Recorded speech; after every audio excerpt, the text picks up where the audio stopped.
Ah, la grande diagonale, c'est bien et vu ça pour Robichaud. en Attention, contre à récupérer. Oh, cet arrêt de Yolan Junca là du bout de la botte sur cette. Allez, Correa qui rentre et qui. Oh là, le rebond laissé par le portier alsacien et le revers. Oh, ça passe à côté, le revers de Correa qui en 2 temps, il a du gaz, hein, Correa dans ce premier tiers. Ah, et Rousseau il est passé, c'est bien vu, Rousseau toujours. Oh, c'est bon, c'est bien vu. Oh, c'est sauvé, c'est le sauvé. sacrifice de Raphaël Faure. Ça tricote, Laxo, nouvelle tentative. Et Junca qui se saisit bloqué. du palais. Bien bloqué de la part de Junca, alors que l'oiseau se fait bousculer par successivement. Et Julien Correa, quel bon coup d'œil. Oh, Correa pour Bojan Golicic. Sur ce service de Julien Correa, Bojan Golicic qui marque là son 5e but en 2 matchs et l'ouverture du score pour les Rapaces de Gap, alors qu'il restait 4 minutes 51 à faire dans ce premier tiers et que les hommes des Riblets venaient de tuer un 5 contre 3. Tout est parti d'une superbe récupération du palais par Julien Correa.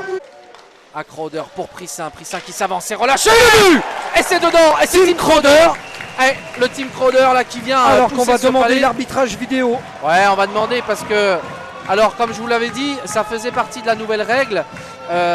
Il n'y a plus de zone pour les buts accordés ou non accordés. Il faut savoir que maintenant, si le joueur en zone ne gêne en rien le déplacement du gardien. Et attention à ce palais récupéré avec ce contre. Ouais, c'est un bon contre de la part de Yurik, hein, qui vient chipper cette passe à une pénalité. Il y aura un tir de pénalité. Ah, et Raphaël Faure. Ouais, il y aura un tir de pénalité là-dessus. Effectivement, Raphaël Faure là qui vient remettre en confiance aussi, si tant est il y en avait besoin, pour le portier franco-catalan. Et donc toujours 2-0. Et Gap est au complet. Ah, une nouvelle, Et Laxo qui prend le lancer. Ouais, et plein plastron.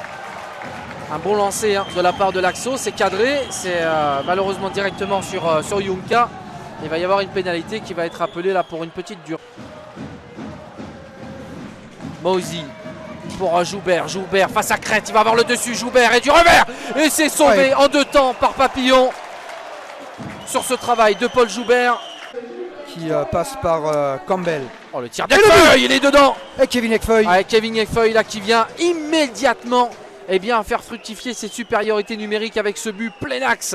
Alors je pense pas qu'il soit dévié, hein. C'est direct au fond des filets de Junca. Service de Marcotte, Kevin Ekfeuille en one-timer, sans se poser de questions, qui vient... Allez, Colotti avec Guertin en contre-attaque, c'est relâché. Et attention du revers, non. Oh, Guertin là qui n'a pas réussi. Elle a une pénalité. Non, elle ne sera pas appelée. Là, il y a un fer trébuché, monsieur l'arbitre. Ça va repartir pour les Scorpions. Ekfeuille qui récupère pour Crête. Ça joue. Et attention, l'oiseau, une nouvelle fois devant la cage gapençaise. Et qui trouve une 2e fois la botte de Julian Junca. Attention à Marcotte qui se présente. Oh, c'était bien vu. Ouais, je pense que celui-ci va être accordé également sur ce service de Colin Campbell. Et l'égalisation des Scorpions de Mulhouse à 5 minutes 56 de la fin du temps réglementaire. Et je le Tout disais, est à refaire. Juste avant, je le disais, attention à Marcotte qui se présente. Ouais, Marcotte, il s'est bien présenté en pleine vitesse. Et ce sera avec une assistance de Colin Campbell. Allez, Fort qui va changer, laisser Bourgeois rentrer à mon avis, ouais voilà, c'est fait. Colotti qui va passer, déborder avec Feuille, Colotti qui avance. Et Fabien Colotti qui vient libérer les Rapaces de Gap en fixant Quentin Papillon pour trouver le haut de son épaule et libérer les Rapaces de Gap en